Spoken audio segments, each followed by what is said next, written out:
کہ میں رات گزارنے کے لیے وہاں گئی تو آپ صلی اللہ علیہ وسلم نے نماز پڑھی جتنا اللہ کو منظور ہوا۔ اس کے بعد جب رات کا آخر حصہ ہوا تو آپ صلی اللہ علیہ وسلم وتر کی نماز پڑھنے کے لیے اٹھے۔ آپ نے وتر کی نماز پڑھنے کا ارادہ کیا اور پڑھنا شروع کیا۔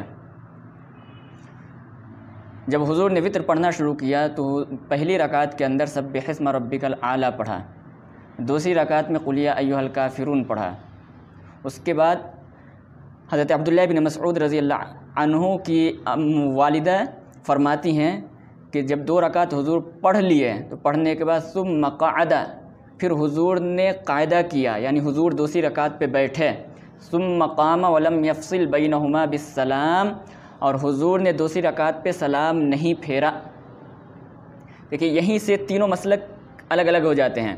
امام شافعی رحمۃ اللہ علیہ کے نزدیک بھی 3 رکعت وتر ہے، لیکن دوسری رکعت پہ وہ سلام پھیر دیتے ہیں، پھر 1 رکعت پڑھتے ہیں اور پھر 1 رکعت پڑھ کر کے پھر سلام پھیرتے ہیں۔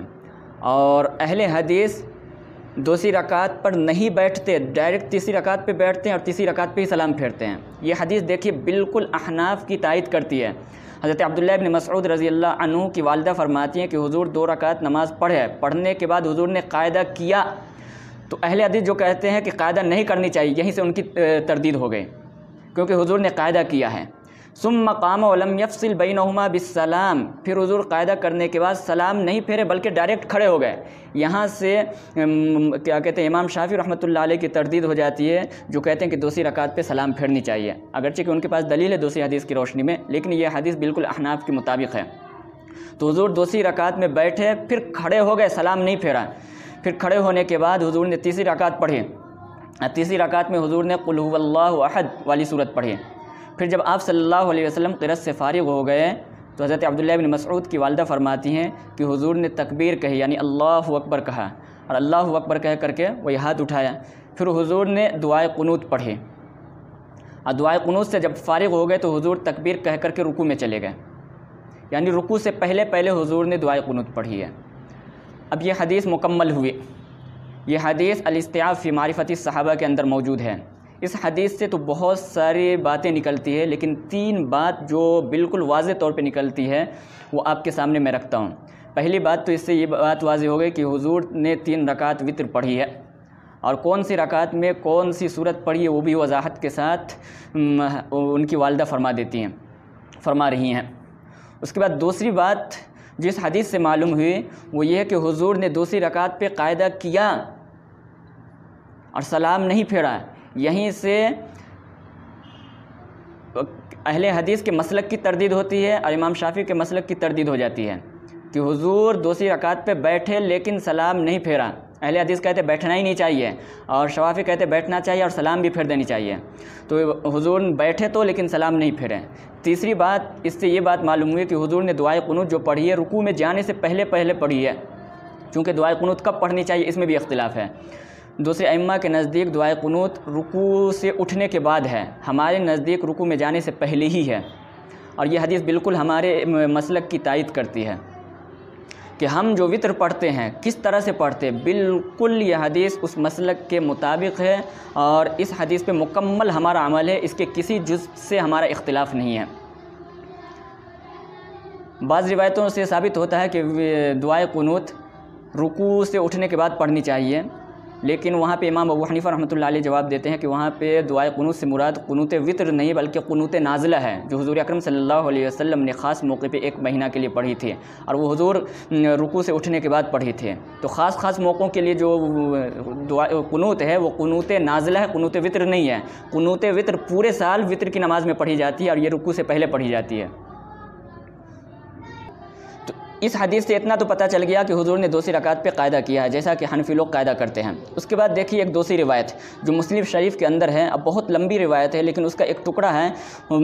حضرت عائشہ فرماتی ہیں کان یقول، نبی کریم صلی اللہ علیہ وسلم فرماتے تھے فی کل رکعتین التحیۃ، کہ ہر نماز کی دوسری رکعت پر تحیات ہے، کیا کہتے تشہد ہے۔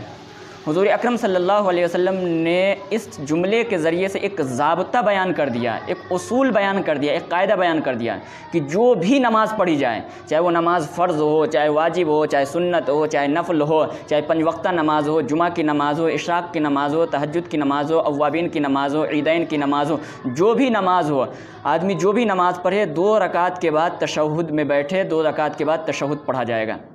تو اس میں دیکھیے حضور نے وطر کو الگ نہیں کیا ہے، اس ضابطے کے تحت وطر کی نماز بھی آتی ہے کہ جب وطر کی نماز پڑھی جائے تو دوسری رکعت پہ قاعدہ کیا جائے، جیسا کہ احناف کہتے ہیں، اور مسلک اہل حدیث کی تردید ہوتی ہے، وہ کہتے ہیں کہ دوسری رکعت پہ قاعدہ نہیں کرنی چاہیے۔ حالانکہ اس حدیث کے ضابطے کے تحت یہ بات آتی ہے کہ وطر ہو چاہے کوئی بھی نماز ہو، جب آدمی پڑھ رہا ہو تو دوسری رکعت پہ قاعدہ کر کے تشہد پڑھنی چاہیے۔ اس کے بعد دیکھیے تیسری دلیل کہ حضور اکرم صلی اللہ علیہ وسلم نے وطر کی نماز کو مغرب کی نماز کے ساتھ تشبیہ دی ہے۔ تو اس تشبیہ کا تقاضا بھی یہ ہے کہ جس طرح سے مغرب کی نماز میں ہم دوسری رکعت پہ قاعدہ کرتے ہیں، دوسری رکعت پہ بیٹھتے ہیں، تو وطر کی نماز جب پڑھی جائے تو وطر کی نماز میں بھی دوسری رکعت پہ قاعدہ کیا جائے، تبھی جا کر کے تشبیہ مکمل ہوگی۔ اہل حدیث حضرات جو 3 رکعت وطر پڑھتے ہیں لیکن ایک ہی سلام ایک ہی قاعدے کے ساتھ پڑھتے ہیں، وہ کہتے ہیں کہ ایک حدیث نبی کریم صلی اللہ علیہ وسلم کی جس میں حضور نے فرمایا ہے لا تشبہوا بصلاۃ المغرب، کہ وطر کی نماز مغرب کی نماز کی طرح مت پڑھو۔ یہ دارقطنی کی روایت ہے، دارقطنی کے اندر یہ حدیث موجود ہے۔ تو اہل حدیث اسی حدیث سے استدلال کرتے ہوئے کہتے ہیں کہ حضور نے وطر کی نماز کو مغرب کی نماز کی طرح پڑھنے سے منع کیا ہے۔ تو اگر وطر کی نماز میں دوسری رکعت پہ قاعدہ کریں گے تو جیسے مغرب کی نماز میں دوسری رکعت پہ قاعدہ ہوتا ہے اسی طرح سے ہو جائے گا، اور حضور نے وطر کی نماز کو مغرب کی نماز کی طرح پڑھنے سے منع کیا ہے، اس لیے ہم لوگ دوسری رکعت پہ قاعدہ نہیں کرتے، ڈائریکٹ تیسری رکعت پہ قاعدہ کرتے ہیں اور وہیں پہ سلام پھیرتے ہیں تاکہ ہماری وطر کی نماز مغرب کی نماز کی طرح نہ ہو۔ یہ ان کی دلیل، حالانکہ یہ دلیل نہیں بلکہ ڈھکوسلا ہے اور شبہ ہے۔ دیکھیے امام ابو حنیفہ رحمۃ اللہ علیہ کو اللہ نے علم بھی دیا تھا، عقل بھی دی تھی، بہت بڑے امام تھے، اللہ نے بہت ساری خوبیوں سے اور بہت ساری نعمتوں سے نواز رکھا تھا۔ ہمارے امام علم والے بھی تھے اور عقل والے بھی تھے۔ امام ابو حنیفہ رحمۃ اللہ علیہ فرماتے ہیں کہ دیکھو حدیث 2 قسم کی ہے، ایک حدیث ہے جس میں حضور نے فرمایا کہ وطر کی نماز مغرب کی نماز کی طرح ہے، اور دوسری حدیث ہے کہ وطر کی نماز کو مغرب کی نماز کی طرح مت پڑھو۔ تو اب اس طرح سے مسئلہ نکالا جائے کہ دونوں حدیثوں پہ عمل ہو جائے۔ جب بھی اس طرح کی حدیث میں ٹکراؤ ہوتا ہے تو امام ابو حنیفہ رحمۃ اللہ علیہ کا یہی طرز ہے کہ وہ اس طرح سے مسئلہ نکالتے ہیں کہ دونوں حدیثوں پہ عمل ہو جایا کرتا ہے۔ تو حضرت امام ابو حنیفہ رحمۃ اللہ علیہ نے فرمایا کہ حضور نے فرمایا کہ وطر کی نماز مغرب کی نماز کی طرح ہے۔ کیا مطلب ہوا کہ جیسے مغرب کی نماز، اب اس حدیث پہ عمل کرنا ہے تو کیسے ہوگا؟ جیسے مغرب کی نماز 3 رکعت ہے اسی طرح سے وطر کی نماز بھی 3 رکعت ہے، لہٰذا یہ وطر مغرب کی طرح ہوا۔ دوسری بات کہ جیسے مغرب کی نماز میں دوسری رکعت پہ ہم قاعدہ کرتے ہیں اسی طرح سے وطر کی نماز میں بھی دوسری رکعت پہ قاعدہ کیا جائے گا۔ جس طرح سے مغرب کی نماز میں ہم صرف ایک سلام پھیرتے ہیں، دوسری رکعت پہ سلام نہیں پھیرتے ہیں، ڈائریکٹ جا کر کے تیسری رکعت پہ سلام پھیرتے ہیں 2 قاعدہ کرنے کے بعد، اسی طرح سے وطر کی نماز میں بھی دوسری رکعت پہ سلام نہیں پھیرا جائے گا، تیسری رکعت پہ سلام پھیرا جائے گا۔ یہ تو اس حدیث پہ عمل ہوا۔ اور جس حدیث میں حضور نے فرمایا لا تشبہوا بصلاۃ المغرب، کہ وطر کی نماز کو مغرب کی نماز کی طرح مت پڑھو، امام ابو حنیفہ رحمۃ اللہ علیہ کہتے ہیں کہ اس حدیث پہ بھی ہمارا عمل ہے۔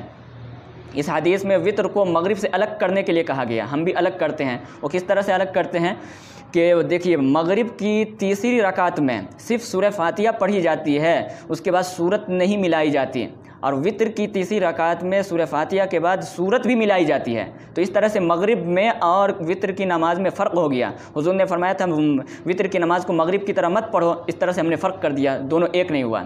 دوسرا فرق یہ ہے کہ وطر کی نماز میں دعائے قنوت پڑھی جاتی ہے تیسری رکعت میں جا کر کے، اور مغرب کی نماز میں دعائے قنوت نہیں پڑھی جاتی، تو اس طرح سے بھی فرق ہو گیا۔ حضور نے فرمایا تھا مغرب کی نماز کی طرح مت پڑھو، تو ہم مغرب کی نماز کی طرح نہیں پڑھ رہے ہیں، مغرب کی نماز میں دعائے قنوت نہیں پڑھی جاتی جبکہ وطر کی نماز میں دعائے قنوت پڑھی جاتی ہے، تو اس طرح سے فرق ہوا۔ اور اس طرح سے جب مسئلہ نکلے گا تو دونوں حدیثوں پہ عمل ہو جائے گا۔ لہٰذا میرے دوستو، عزیز ساتھیوں، میں نے ان سارے دلائل کی روشنی میں آپ حضرات کے سامنے واضح کیا ہے کہ امام ابو حنیفہ رحمۃ اللہ علیہ کا جو مسلک ہے اور ہمارا جو کیا کہتے ہیں مسئلہ ہے، بالکل حدیث کے عین مطابق ہے۔ ان سارے دلائل کی روشنی میں یہ بات مسلم اور واضح ہو جاتی ہے، روز روشن کی طرح واضح ہو جاتی ہے کہ مسلک احناف بالکل حدیث کے عین مطابق حدیث کے خلاف نہیں ہے۔ اب آخر میں آپ حضرات سے گزارش کروں گا، جتنے ہمارے حنفی بھائی ہیں، کہ آپ بالکل مطمئن رہیں، کسی کے بہکاوے میں نہ آئیں کہ آپ کی وطر کی نماز حدیث کے خلاف ہے۔ نہیں، ایسا نہیں ہے، بلکہ آپ کی وطر کی نماز بالکل حدیث کے عین مطابق ہے، اور اس پر حضور کا بھی عمل یہی تھا، خلفائے راشدین کا بھی یہی عمل تھا، صحابہ کرام کا بھی یہی عمل تھا، اس کے بعد تابعین کا بھی یہی عمل تھا، تبع تابعین کا بھی یہی عمل تھا۔ اور میں نے 10 دلائل آپ کے سامنے رکھے ہیں، اور 10 ہی نہیں، اس کے علاوہ بہت سارے دلائل ہیں جس سے ہمارے مسلک کی تائید ہوتی ہے۔ لہٰذا کسی کے بہکاوے میں ہرگز نہ آئیں۔ اگر کوئی بہکا رہا ہے تو آپ کو اپنے مسلک پہ یقین ہونی چاہیے کہ ہمارا مسلک بھی حدیث کے مطابق، حدیث کے خلاف نہیں ہے۔